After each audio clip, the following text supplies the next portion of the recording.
Question here from Gordon. All management methods come from managing scarce resources. People, money, widgets. Do we need new methods to manage data since it's not scarce? That's a great comment, Gordon. Hi, Gordon. Gordon and I have done a couple of webinars together. Another brilliant person in this industry. We certainly do need new methods. And I believe the book lays out a method for how you do that. But I think, Gordon, we're going to need a new mindset, right? A mindset around how we drive, because the data is so plentiful that you can get very seduced into everybody having their own version of the data. This is what killed data warehousing, right? To a certain extent, data marts killed data warehousing. Sorry, Ralph. You can kick me in the shin later about that. But we allowed data proliferation to happen.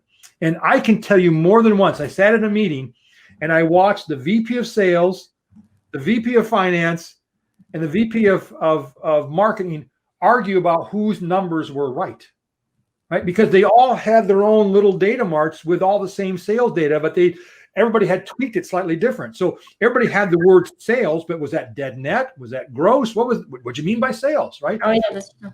Right. And I love the one about, this is what GE bought last year. Well, what do you mean by GE? Is that all their divisions, that their subsidiaries? I mean, how do you define these things? And so what happens is that when data is so plentiful, you risk this idea that it just permeates, it breaks out of the banks of the lake and starts popping up. And we know that there are two things that kill the economic value of data. Number one, data silos. When data is allowed to proliferate uncontrolled, you're going to end up with data that's inconsistent. And the minute you start having inconsistencies and you start making bad decisions with the data, you've lost the confidence of the business and you're back. You go back to square zero immediately.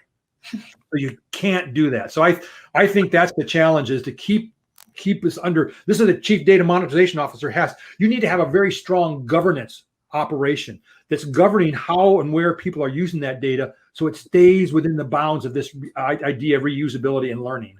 Yeah, absolutely. I agree with you. We've got a question here from Mangli and then a couple of others that have mentioned that they wanted an answer to the question here. So what do you think of the role analytics translator? I really like this new description for a more hybrid role between data science, business monetization, and specific domain knowledge, business intelligence. I think it's a good question. I think it's so my perspective is that I think everybody needs to learn how to think like a data scientist. That I think everybody needs to become an analytics translator. I don't think it's a specialized role. I think it's something that becomes part of your discipline. No matter what profession you're in, whether you're a teacher, a lawyer, a nurse, a barista at Starbucks, right? I think everybody's going to need to have analytics in their back pocket. To me, there are two fundamental skill sets that the next generation is going to have to master. Number one, you need to become a citizen of data science, not a citizen data scientist. I don't want you to build my neural networks, but I want you to understand where and how to use data science to drive value. And the second one that I talk more about in my third book, The Art of Thinking Like a Data Scientist, is this whole idea around design thinking. I'm a huge fan of design thinking. I got to tell you, like 4 years ago, I didn't even know what this thing was. And then I had my friend John Morley introduced me to some people at Google, some of their data science team, who've all embraced design thinking. I was like, what, design thinking? Was that like a neural network? What is that thing? And so I've learned that design thinking is about empowerment. It's about embracing the power of mind. It's about all ideas are worthy of consideration, which doesn't mean all the ideas are worth a shit, right? But it's about how do you create a culture where everybody's ideating and sharing best things.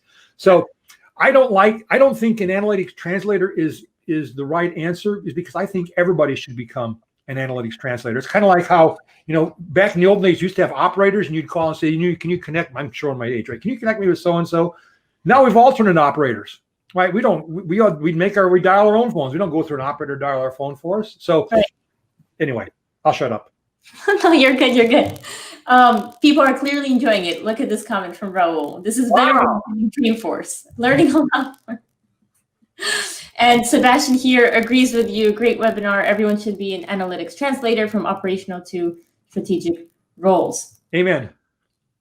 We've got Mark Garrett here from Perdago. He says governance is the gold standard. So I know you mentioned governance.